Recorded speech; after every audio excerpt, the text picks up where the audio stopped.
ఈ voting percentage దాదాపు 82% అయితే ఈసారి వచ్చిందంటున్నారు. మనకు 2014లో తీసుకున్నామంటే ఇప్పటికీ దాదాపు 3.25% పెరిగిందని చెప్పుకున్నారు. ఈ పర్సంటేజ్ ఎవరికి లాభం, ఎవరికి నష్టం అంటే మీరేం చెప్పారు? పార్టీలు అయితే ఎవరికి వాళ్ళు మాదే ఘన విజయం ఇదంతా. మహిళా ఓటర్లు ఎటువైపు మొగ్గు చూపారని చెప్పి కూడా ఇప్పుడు పెద్ద ఎత్తున చర్చ నడుస్తుంది. ముఖ్యంగా మహిళలు ఎప్పుడు కూడా చాలా స్ట్రాంగ్ డిసైడింగ్ ఫ్యాక్టర్ అండి. వాళ్ళు వన్స్ ఒక డెసిషన్ తీసుకున్నారంటే. సార్, అమరావతి ఎఫెక్ట్ కావచ్చు, ఇటు ఏపీ ప్రజలపై ఎలాంటి వాతావరణం చూపించింది నిన్న జరిగిన ఎలక్షన్? సాధారణంగా విశ్లేషణ చేసేవాళ్ళు మాట్లాడుతుంటుంటే వెంటనే వీడు ఇటువైపు అని తెలియజేసుకోవడానికి జనరల్గా ఆడియన్స్ ట్రై చేస్తూ ఉంటారు. కానీ మన పని అది కాదు.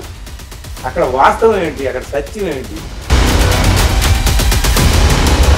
మీరు చెప్పిన దాంట్లోనే ఒక పాయింట్ సార్, అంటే జగన్మోహన్ రెడ్డి గారి ఆలోచన కూడా ఈ చేపలు పట్టడం నేర్పించారా? ఆకలి వేసిన వాడికి అన్నం పెట్టడం, కానీ తన అన్నాన్ని తాను, తన భోజనాన్ని తాను సంపాదించుకునేటటువంటి శక్తిని ఇవ్వడం. ఆ విషయంలో జగన్మోహన్ రెడ్డి గారు సక్సెస్ అయ్యారా? ఆ విషయంలో ఆయన అనుకున్న మేరకు సక్సెస్ అయ్యాడు. ఓకే, కానీ ప్రజలు ఎంతవరకు దాన్ని రిసీవ్ చేసుకున్నారు అనేటటువంటిది ఆలోచించాలన్నమాట. మీ అంచనా ప్రకారం ఎటువైపు మొగ్గు చూపారు చెప్పండి? ఇవన్నీ కూడా జరిగి దాదాపు విదేశాల నుంచి కూడా పెద్ద ఎత్తున తరలి వచ్చి ఓటాకి వినియోగించుకున్నారు. మార్పు కోసం అనుకోవచ్చేది. నేను రాత్రి ఒక చోట చదివాను.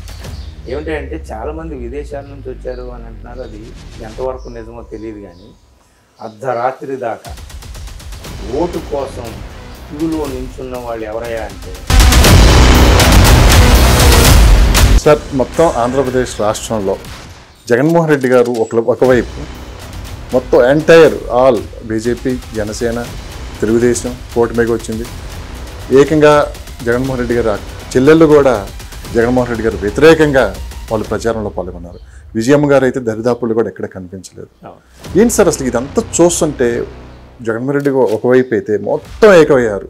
ఆయన మొదటి నుంచి చెప్తున్నాడండి. ఏంటి సార్ ఫస్ట్ టైం మీరే చెప్తున్నారు?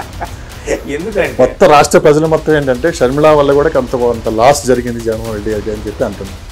సో ఫస్ట్ టైం నేను మీ దగ్గర వింటున్నా. ఎందుకు నేను చెప్తున్నానంటే లాభం ఎలాగంటే కులమే అక్కడ మెయిన్, కులమే అక్కడ సమస్తాన్ని నిర్దేశిస్తుంది, కులమే అక్కడ సమస్తాన్ని శాసిస్తుంది. అవును, దేశ రాజకీయాలను శాసించే స్థాయికి జగన్మోహన్ రెడ్డి గారు పెద్ద చరిత్ర సృష్టించినటువంటి వాడు అవుతాడు అనమాట. ఇంతమందిని ఎదుర్కొని నిలబడ్డారంటే అది ఒక్కసారి మనం చూడాల్సింది ఉంది. ఈ 5 సంవత్సరాలు ప్రజలు అణిచివేయబడ్డారు, ఆ కసి ఓటు రూపంలో తీర్చుకున్నారని చెప్పి కూడా పెద్ద ఎత్తున బయట చర్చ నడుస్తుంది. దీన్ని ఎంతవరకు మనం పరిగణలోకి తీసుకోవచ్చు?